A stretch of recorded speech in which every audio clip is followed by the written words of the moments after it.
On a recent episode of Capcom TV, Capcom decided to drop some huge news in regards to Street Fighter 6, and that is that they will be doing more frequent patches for year 2. I'm excited for this news, and it's not just me. The community themselves have come out to show their support for Capcom deciding to drop this announcement. And so in this video, we're going to be discussing that announcement, and we're also going to be figuring out how it should work for the CPT season. Before I get into how I think Capcom should make the more frequent patching work, I just want to start it by saying I think them going in this direction for year 2 is going to be great for the game. Now, Street Fighter 6 Year 1 had a bunch of issues that players just didn't like in regards to the game. Number one, we had the whole costume debacle. The costumes were shown and we didn't know we were going to get them, and so that kind of made people mad. Number two is the DLC release schedule, where we had Rashid and Aki pretty close together. Then we had this huge gap between those two for then Ed and Akuma to follow each other up back to back in a pretty decent time frame, and so that was another issue right there.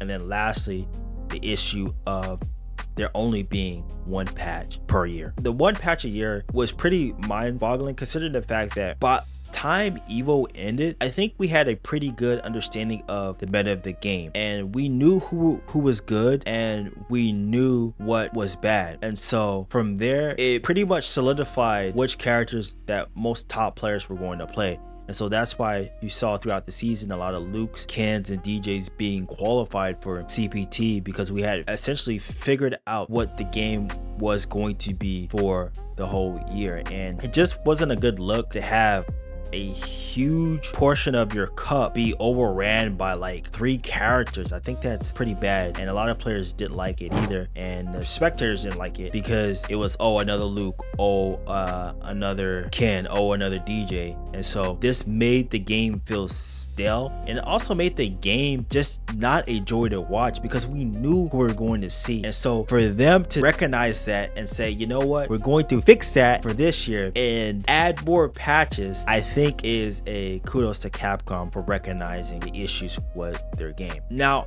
how I think the patching can work is pretty interesting. I think there's 2 ways they can do it. So if you haven't seen the offline schedule, the offline schedule for 2024 has been released, and there's 8 events that take place from July to December. Now, what I think they can do for one way is to essentially balance the game around the offline tournament, because that's where you're gonna have the toppest of top players show up, and that's where you're gonna be able to get a gauge of how the meta is. And so I don't know how many patches they plan on doing, but let's just say if they want to do 3 or 4, right? I think what they could do is for the first patch, they could have it right after Evo, and Evo is in July. And what that does is that gives us some time from now to the end of July, which Evo was going to be happening at, to figure out the meta. And I think we'll be able to figure out a good part of the meta by then. And so I think slotting a patch there, just like a small patch, which is they say they're gonna be doing, is just like small patches, not like anything major, to maybe tone something down that really broken, I think would be good, especially because it's the biggest tournament in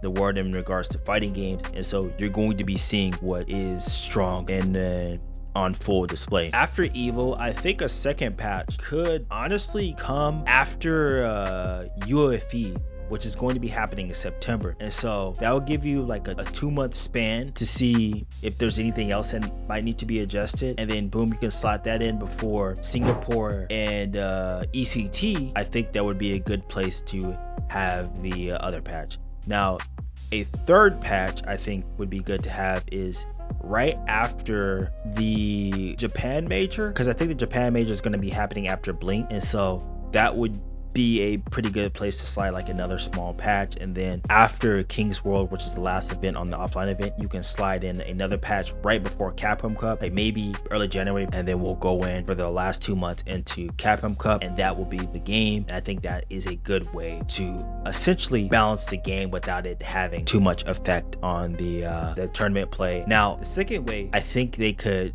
drop the patches is it all depends on the DLC schedule, because that first year's DLC schedule was atrocious. And so if it continues to be the way it is, then I think this idea would be pretty bad. But if they fix it, which it seems like they're learning from their mistakes, I think they could fix this and maybe have more frequent character drops. Let's just say they have 4 characters again this year. You can drop 4 patches with those 4 characters, and it would just be whenever those characters come out. And hopefully all the characters come out before the Capcom Pro Tour ends, and you can just drop the patches there. Now, which way do I think is more plausible? Honestly, I don't know. I feel like the offline event would be more plausible because you would have more data, and it isn't tied to them putting out characters, because we don't know when they're going to be putting out characters. And so I think that would be the best way. But maybe Capcom might think, hey, I think it's just best to drop them when we drop the characters, which honestly is more efficient when it comes to things, because you don't have to